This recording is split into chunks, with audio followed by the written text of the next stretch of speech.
Attention, vous allez suivre dans cet numéro la sortie de Cabral Libby, Joshua aussi, honorable Nietzsche à l'Assemblée nationale, alors qu'il bloquait le Premier ministre de prendre la parole pour délivrer le projet économique, social, culturel de l'année 2024 qui se rapproche aussi vite. Alors, quelles sont les raisons pour lesquelles ils ont posé cet acte? Quelles sont les conséquences? Et comment est-ce que cela a permis de changer l'atmosphère à l'Assemblée nationale? Vous allez retrouver tout cela après cette vidéo de 5 minutes qui dure, qui vous explique en quelque sorte ce qui s'est réellement passé. Et on se retrouve derrière pour l'analyse. Suivez plutôt. Non, il sait. Il sait que nous sommes ici, qu'il vient nous rejoindre. Tout le monde regarde, tout le monde regarde. C'est pas ici, président.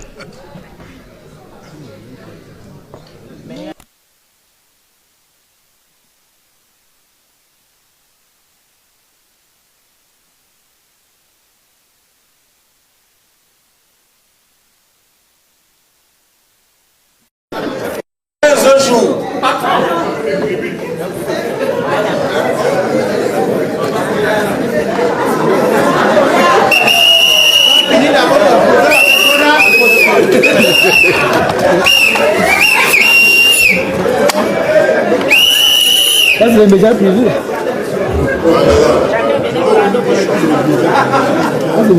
Les médias, prenez vos minutes. Tu as fini ton problème avec Gona d'abord. Ouais. Le problème que vous avez sous C'est même vous qui avez dit que je n'ai pas de congrès. Non? Vous êtes fort. Je suis un élu. Au moins ici, j'attends le sous-préfet. Voilà. Non, ça va. et des hommes médias. Quand le Premier ministre parle dans mon voix. Ça, c'est quel mépris ça?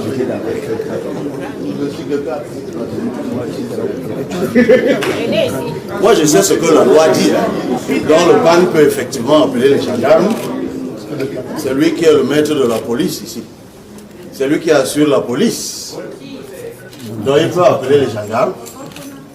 Même le BI. Venez alors. Donc, venez, non, mon frère. Venez. Qui a dit ça? Qui a dit ça? C'est Pétrus, c'est Bédé. Viens. Viens, Bédé. Tu as été mon enseignant au lycée de Zeka. Viens.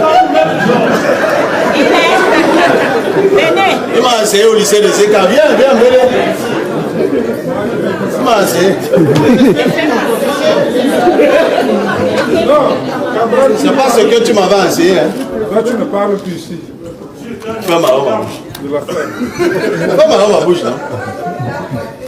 Non, si tu. Si, non, c'est moi que tu viens empêcher de parler. Non, vous exagérez. Ok, fais donc parler ici. Ça fait plus un.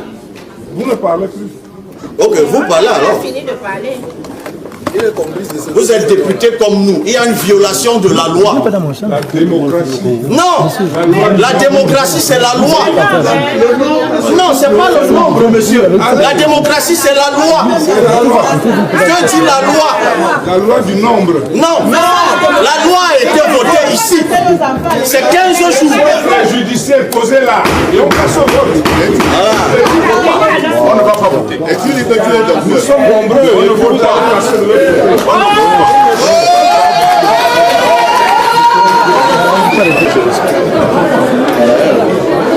Nous on respecte les ministres. Monsieur le ministre, c'est pas ça la loi. C'est quoi donc? C'est un prélude à l'examen de la loi de finances.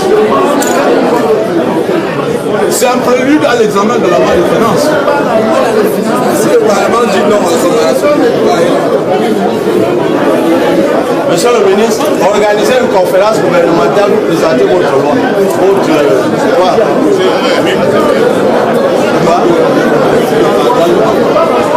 Mais causez de votre cadrage entre vous, non? Vous êtes obligé de venir ici. Mais on est quand même. Mais de toute façon, voilà la majorité. Venez en bagarre.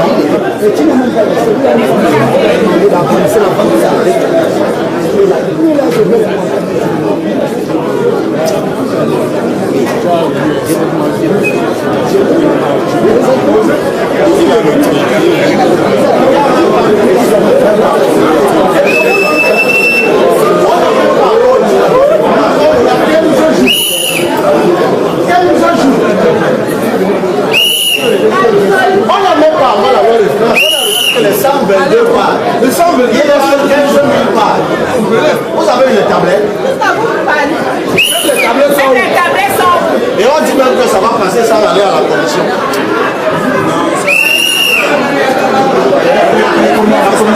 Le Cameroun doit changer. Le Cameroun doit changer. Quand on n'est pas d'accord, on passe au vote.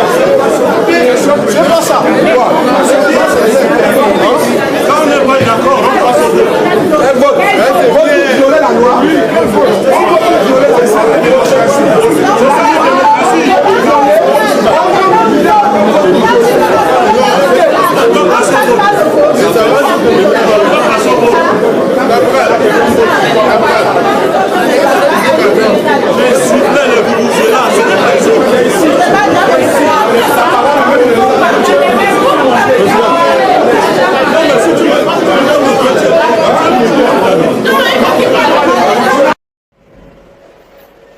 Bonjour. Parti politique de l'opposition qui bloque le discours du Premier ministre à l'Assemblée nationale, parlons-en.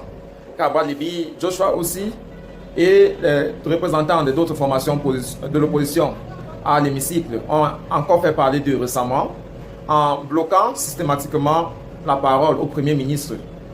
Cet blocage aurait duré à peu près 60 minutes d'horloge jusqu'à ce que le ministre chargé des Assemblées nationales, Bolvin Wakata, accompagné de Grégoire Ona, puisse venir prendre quelques représentants des parlementaires, des députés fâchés pour aller faire un close door discussion, c'est-à-dire une discussion tête à tête, à l'issue desquelles le PCRN a voulu bien communiquer les issues.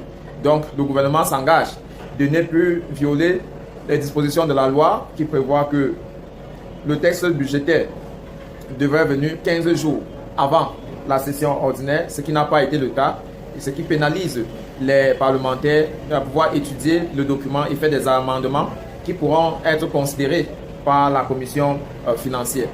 C'est une pratique qui, ma foi, est connue par les parlementaires depuis 1992. Certains ont même dénoncé ça avec le temps. Cabral, Joshua aussi, Jean-Michel Ninche et tous les autres parlementaires de l'opposition qui étaient concernés avec cette pratique-là savent que ce n'est pas nouveau. Savent que voilà, cette pratique-là a toujours existé. Mais est-ce que le fait que ça a toujours existé veut dire qu'il ne faudrait pas mettre fin à cette pratique-là? Eh bien, il faut être pessimiste pour avoir ce point de vue. Il faut toujours tenter faire quelque chose. Il faut toujours tenter prouver à celui qui est habitué de faire le faux qu'on peut vivre dans la vérité, qu'on peut vivre dans le sérieux, que le Cameroun également, qui passe son temps à participer au sommet des pays démocratiques du monde, peut pour une fois dans sa vie pratiquer tout ce qu'elle apprend dans les écoles et ce qu'elle apprend dans les colloques, les séminaires sur la démocratie. Je pense que c'est le message que ces députés de l'opposition voulaient montrer. Maintenant, lorsqu'on a fait ce vernissage de la forme, entrons donc dans le fond. Depuis que Cabral Libye est entré à l'Assemblée nationale, on a constaté qu'il part de plainte en plainte, en plainte, en plainte. Mais il reste quand même. On constate également que toutes ces chansons-là, ils le font, mais les mêmes pratiques se répètent. Le gouvernement prend des engagements, le bureau de l'Assemblée nationale prend des engagements, mais personne ne respecte. Et le peuple est là toujours à attendre que quelque chose peut sortir de toutes ces plaintes-là. Et si c'était le schéma. Alors, quand je parle de schéma, certains peuvent dire que mais Cyril, tu parles de quoi? Qu'est-ce qui est un schéma? Eh bien, aujourd'hui, avec les affaires qu'on comprend ici et là, les Liépima, les Claudel, Nubissi et d'autres, le schéma devient donc un discours que les gens portent pour pouvoir faire croire au peuple qu'ils sont en train de travailler pour eux. C'est-à-dire qu'ils ont un véritable projet d'épanouissement, de sécurisation d'investissement. Vous savez, si c'était un chemin, oui, le chemin existe dans le monde financier, le chemin peut également exister dans la politique, où un certain nombre de leaders, pour pouvoir avoir une réputation sur la scène politique, eh bien, jouent à cette comédie-là chaque session, mais n'empêche pas qu'ils touchent quand même leur retombée financière. Donc, du moment que touchent leur argent, je pense que pour eux, tout va bien, et puisque le peuple, tellement assoiffé, mis dans une condition de désespoir, continue toujours à espérer que quelque chose viendra d'eux. C'est ça. C'est ça qui fait le plus mal. Et on s'en rend compte qu'il y a des gens qui soutiennent cette façon de faire la politique, où on fait semblant de faire avancer les choses, pourtant on sait, on n'a pas les moyens de faire changer des choses. Il y a vraiment qui? Il y a qui peut accepter d'entrer dans un mariage où il n'a pas ni de respect qui vient de la femme, ni les progénitures qui viennent de cette femme. C'est donc les deux choses qu'il faut se questionner. Les autres parlementaires RDPC, le président de l'Assemblée, ne respectent pas l'opposition. Le RDPC ne respecte pas l'opposition. Et de deux, lorsque l'opposition accepte de faire avec eux, pratiquement rien ne sort si ce n'est pas toujours les mêmes propositions dont le RDPC avec. Finalement, quel est le rôle que l'opposition joue finalement dans cette assemblée-là? Il est important de se questionner, de se poser les vraies questions. Pour ne pas soutenir la politique du ventre. On peut vivre décemment sans jamais entrer dans tous ces méandres-là.